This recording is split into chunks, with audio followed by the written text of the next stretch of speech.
वैसे तो I don't like talking about relatives but क्योंकि बहुत बोर हो रहा था और बिचिंग तो इनकी कर सकते हैं तो लेट्स गो। तो ये एपिसोड का नाम है not all relatives but always a relative. So one fine day I go to a random wedding reception जहां मुझे ये भी नहीं पता किसकी शादी है, कहाँ है, क्यों है, कैसे है, कब है। मैं सिर्फ चुपचाप खाने चला गया था। मेरा मुद्दा था सिर्फ खाना ठूसना और निकलना। वहां मुझे मिलती मेरी आंटी, इनका नाम क्या है या मेरे से कैसे रिलेटेड है, मेरे कौन से साइड की रिलेटिव है, इनमें से कुछ भी बताऊंगा तो विवाद हो जाएगा परिवार में, इसलिए लेट्स कीप इट कॉन्फिडेंशियल, उतना ही जितना मेरे दिमाग में मेरी पढ़ाई है। अगर आपको रेफरेंस के लिए थोड़ा बैकग्राउंड इन्फॉर्मेशन बताऊं तो ये और इनके हस्बैंड दोनों ही जॉब वाइज रिटायर्ड है। ये लोग काम छोड़ चुके हैं बट मेरी मानो तो ये लोग जॉब वाइज ही नहीं, ये लोग तो मेंटली भी रिटायर्ड है। ज्यादा बकवास कर रहा है तू, खुद कौन सा काम पे जा रहा है? तो मेरे फैमिली वाले वहाँ पीछे कहीं तो भी थे, मैं जा रहा था चुपचाप दूसरे फूड स्टॉल्स की तरफ। तभी रास्ते में आंटी मिली, मैंने बोला शिट ये यहाँ पे क्यों आई है। तो ना मेरा इनसे बिल्कुल ही कांटेक्ट टूटा हुआ था, ना मेरे पास इनका नंबर था ना इनके पास मेरा नंबर था। तभी इनको पूरी पंचायत यही समझानी थी। जैसे ही मिली, आप लोगों को तो पता है इंडियन रिश्तेदारों का, बेटा पढ़ाई में क्या कर रहा है, बेटा पढ़ाई क्या कर रहा है। अरे भाई पढ़ाई को छोड़ के भी और मुद्दे हैं, पढ़ाई से बाहर आओ। सब लोग पढ़ लिख के IAS ऑफिसर नहीं बनते। तो ना उस टाइम पे मैंने ना न्यू कॉमर्स लिया था जहां तक मुझे याद है। तो मैंने बताया कि आंटी 10th हुआ है और अभी कॉमर्स लिया है। जो उनकी शक्ल पे 12 बजे भाई, जैसे कि मैंने तो ऐसा कुछ बोल दिया कि मैं जुआरी मवाली बन रहा हूँ, मैं तो जेब काटने वाला बन रहा हूँ। अरे कॉमर्स ही तो लिया है। बस वही तो वो इक्विलिब्रियम पॉइंट था जहाँ आंटी का ज्ञान का पिगी बैंक फूट गया और आंटी फ्लेक्स करना चालू हुई कि कैसे उनका बेटा इंजीनियर है,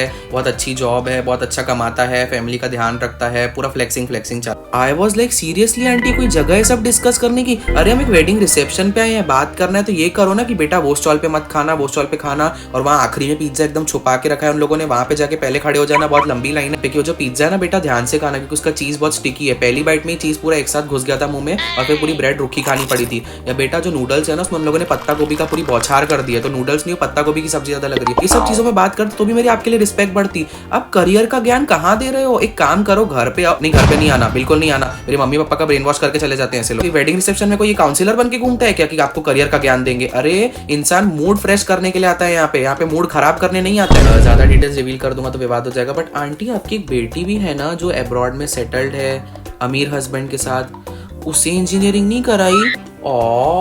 उसका करियर सेट करने का नहीं सोचा?